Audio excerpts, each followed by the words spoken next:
Change your heart, change your life, change the planet. Good morning, everybody. I hope your day's starting off on a good note.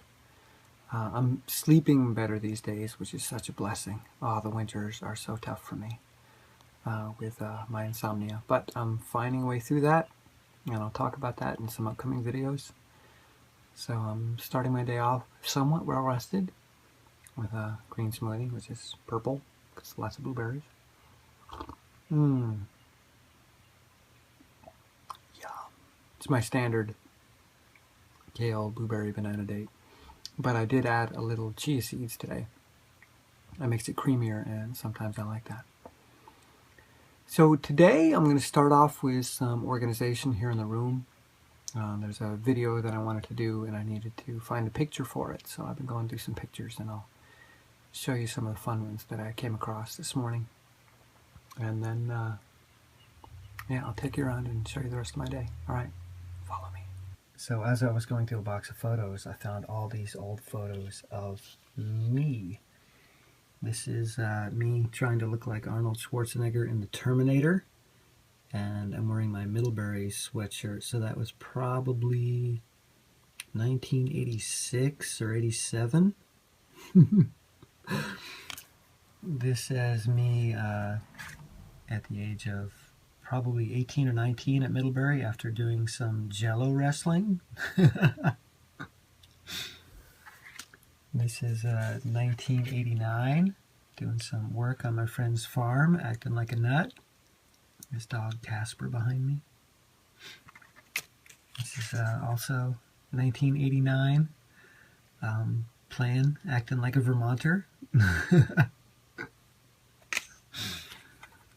Me, again, playing in 1989. I hope I was wearing clothes under that trench coat. And this is me actually being really serious. I wasn't playing at all here. That's, oh, the joys of youth. Nothing like a beer and a bag of chips to start your day. Yeah, I used to play with guns a lot. Here's me, senior year in college. Gotta love that. I was the freak at Middlebury College, which was a pretty conservative college, and I was the Vermont mountain man. So I was 20 or 21 there. And here's me a short while after that with bangs. Check that out. Oh my God, look how thick and dark my eyebrows were. Wow, they've gotten like light and thin as I've gotten older. This is 1994. Me and my buddy Daniel hopped on our motorcycles and drove across the country. Neither one of us had ever ridden before. In a single week, we bought motorcycles, learned how to ride them, packed them up, and drove west. And I spent 4 months on the road and had about 6 motorcycle accidents. I had one the first day, and but survived all of them, clearly, and ended up in Los Angeles. That's me in South Dakota on that trip in the Badlands. Daniel took that at like 5 in the morning, and we discovered shortly after that photo that there were rattlesnakes underneath the tarp that we laid on the ground. We were just sleeping outside.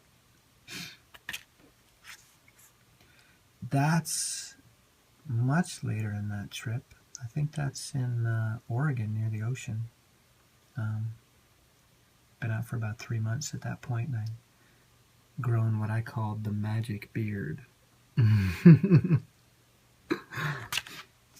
Oh, check this out. This was probably 2003 or 2, maybe 2002, when I was still an actor. I was doing some stunt work. I did stunt work as well, and they had strapped me to the front of this car for a film. It was a mob film, and they drove me into a building. Of course, the car stopped, inches before hitting the building, but I was strapped to it. I was in that position for 8 hours that day on set. They had to help me pee in a bottle because it took too much time to get me strapped into the car with all the stuff that was underneath me. So they just left me there all day. And this is me just before starting running raw. I was probably 34 or 35 there. That's my sister in the middle and a friend in LA. But that was prior to this whole crazy thing. That guy had no idea what he was in for. Alright, that's the tour down memory lane. I'm going to take you outside now and take you into the garden and show you our kale. So, being January 3rd, I wanted to show you how our kale is doing. The last couple nights, it's been in the single-digit temperatures Fahrenheit. Last night it was almost 0 Fahrenheit. Well, you can see the kale, although it's slumping, the leaves are still healthy, and I'll fluff those up. This plant was maybe 3.5 feet tall just before the cold snap hit. And then we've got all this kale up here. These guys are turning a little reddish. The cold temperatures bring out some purple color in them because they start to get stressed, I've noticed, but they're all doing pretty good yet. So, you know, again, I gotta fluff them up. Some of the leaves are dying. I'll pick those out, but there's still quite a bit there. You just gotta keep them off the ground. Here's our purple kale. And these guys are much taller, so the leaves don't touch the ground, and they seem to do better. So maybe next year we'll plant some more purple kale. And got a lot here. Probably have another 20 smoothies worth of kale. Plus outside the garden we planted a woodchuck kale patch over there to hopefully keep the woodchucks from getting in the garden, and they didn't eat it. The deer don't eat it, the woodchucks didn't eat it, so we still have quite a bit of kale out there in the woodchuck zone, and then here in the garden as well. But the kale is the only thing that is still surviving in the garden. Everything else is dead at this point. This is broccoli, which is no longer producing, but broccoli, well, there's a little one. Look at that guy. Little tiny broccoli. Broccoli and kale are in the same family, so, but they're gone by. And oh god, somebody threw the cake in the garden? Really? Oh no! That Yule log cake I showed you yesterday.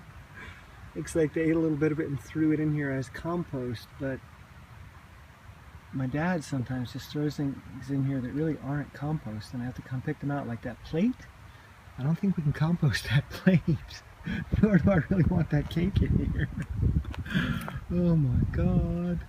I was about to show you my new water picking technique based on many of your comments, but as I was picking this up, I dropped it and broke the piece off. You can see the broken plastic in there.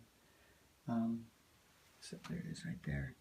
And that's the high pressure nozzle, which I like better than the other one that comes with it. So I've got to try to fix this now and put the other nozzle in, which isn't as high pressure, and then buy a new high pressure nozzle. Okay, that was a bit of a challenge to get the old nozzle out, but tried 3 different tools until I finally did get it out. Now I put the other one in, fill this guy up with some warm water, and I'm going to show you my new technique. Again, thank you for all the input coming in. Some really good suggestions. But this is the winner. Are you ready? It's going to be today's lesson. Okay, here we go.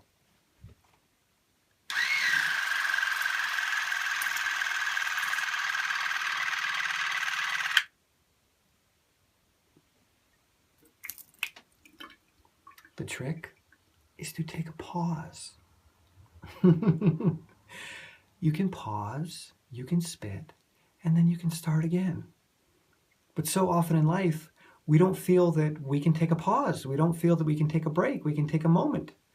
We're in the middle of something really challenging, and this is challenging, like taking care of yourself, dental hygiene. For me, it's challenging.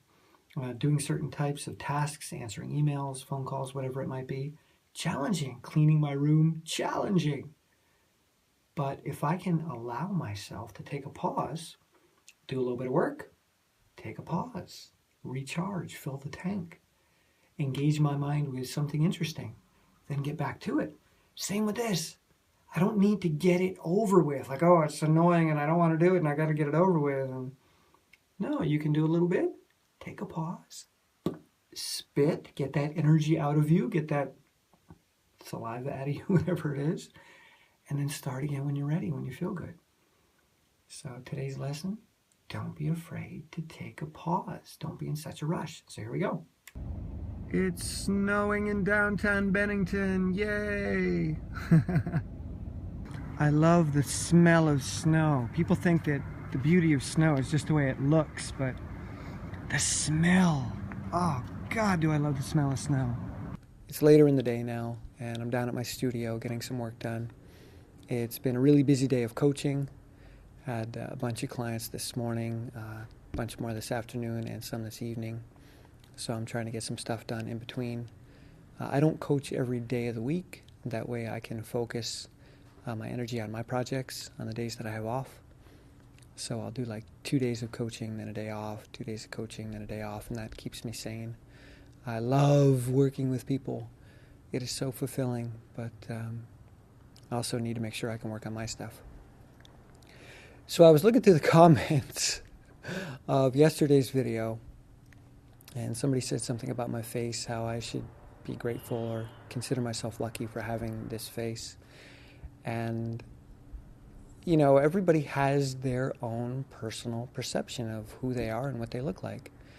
And the feedback that I have gotten from the people in my life, throughout my life, is that I have a freakish face. That's the feedback that I've gotten since I was a kid, and it's been consistent. So I just grew up believing that I have a freakish face and have never been confident in what I look like, and I probably never will be.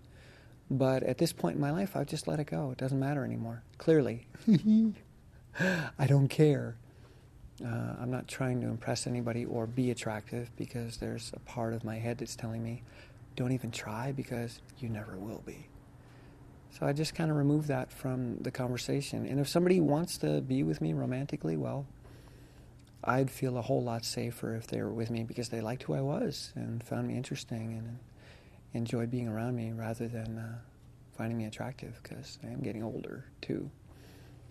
I was out in Los Angeles when I lived there, going on a tour of this big art studio complex in downtown. And I was with a girlfriend at the time, and we walked by this one artist studio, and I heard him say, "Stop!" And, you know, we all stopped. We weren't sure who he was talking to. And he looks at me and he says, "Your face is alarming." And I didn't know what to say or think. My jaw kind of dropped, and I got red in the face, and I wasn't sure if that was a compliment or just It was odd. I didn't know what to think. And he looked at me again. He said, "Your face is alarming. I have to sculpt you." And I thought, okay, I have an alarming face. Wow, it like screams at people. Anyway, he ended up sculpting me. He made a life-size sculpture of me out of paper mache, which was really cool and freaky at the same time. I got pictures of it if you ever want to see it. And he became a good friend of mine, and he actually follows me on Facebook. He might be watching this video. You know who you are. Thank you, by the way, for telling me I have an alarming face. Okay, enough about that. I want to share my disappointment in you, that's right, you, I'm talking to you, for not jumping in on my tongue twister challenge. Come on, people. It's supposed to be fun. It's not about doing it right. It's about doing it and filming the results regardless of how silly or stupid it looks or what you might have said while attempting it. And if you don't know what I'm talking about, look at my video from 2 days ago on the 1st, my tongue twister challenge, and see if you got what it takes. Not to do it right, but just to have some fun and put your video up. Give us all a good laugh. I did not succeed in my first attempt. I didn't put that up. Maybe I will. Maybe I'll put that one up too, so you can see me failing miserably. But it's all in good fun. Oh, another note. I've put all the stuff on my website on sale. 30% off. My audiobooks, my t-shirts. Just to start the new year, if anybody is interested in a Running Raw tech shirt, wicking fabric, come and get them now. They're 30% off. Same on the audiobooks, and I'm running that sale to the 8th. Sound good? All right. And then hopefully I'll get some new stuff that I can put up there, but I got to make a little money to get the new stuff. Also, January 11th, I'm holding my first snowshoe race of the year. It's actually the first snowshoe race in the New England circuit because everybody else lost their snow. We don't have snow down here in Bennington, but in Woodford, 8 miles away, there's still a ton of snow on the ground. And that's where the race will be. So that is January 11th, 10 a.m., Prospect Mountain Nordic Ski Center. And I've cut some new trails, so it's going to be a new course. 5K, $15. Come on out. They got a lodge. You can get warm. You can get food, whatever you want, and hang out with some extraordinary people. Snowshoers are my favorite people in the world. I hate to say that. No, I don't hate to say that. It's true. They're really extraordinary people. So come become one of them, and then you too can join that extraordinary group. So I hope to see some of you there on the 11th. If you live within a 3-hour radius, you have no excuse. Oh, and you can get loaner snowshoes if you come. Bob Dion of Dion Snowshoes, my buddy Bob, he gives out loaners for anybody that wants to race. He usually brings about 100 pair. So there should be plenty, and hope to see you there. And I'm going to be updating my website, snowshoe.runningraw.com. You can find the information there, so check that out. And I'm holding 2 more races as well, end of February and early March. So in between my calls today, I'm doing a lot of transcribing of my notes as I work on this book with a friend. And we're both like transcribing machines right now. I have thousands, well, probably not thousands, but at least 1,000 hours of recorded notes yet to be transcribed. I've probably transcribed a couple 100 hours worth, and some other people have helped me. But I record 20 to 100 notes every day on my little digital recorder. And it's been a lifesaver because it allows me to get things out of my head and I don't have to worry about trying to remember them. I'll be reading a book, or I'll just have a thought, or I'll see something, or I'll meet someone and they give me some information or contact info. And I don't have to slow down and type it. I can record it as fast as I can speak. I keep the recorder next to my bed. So if I have a thought in the middle of the night, I can just record it. If I have a dream in the morning, I can record it. And then I can relax. I'm free. It allows me the space not to worry about forgetting it. So if you don't have a digital recorder, I suggest you get one. And get one that plugs into your computer, one that has a USB port, so that you can transfer the recordings to your computer and then listen to them or transcribe them or transfer them to your iPod, iPhone, whatever. Been a big blessing. So, lots of transcribing going on here as I get that book up and going. And then I'll also do some more reading today, or listening, I should say. Right now I'm finishing up Dan Siegel's book, Mindsight, which I highly recommend. I love Dan's work. And he talks a lot about attachment theory in this book in a way that I have not heard other psychologists or researchers talk about it.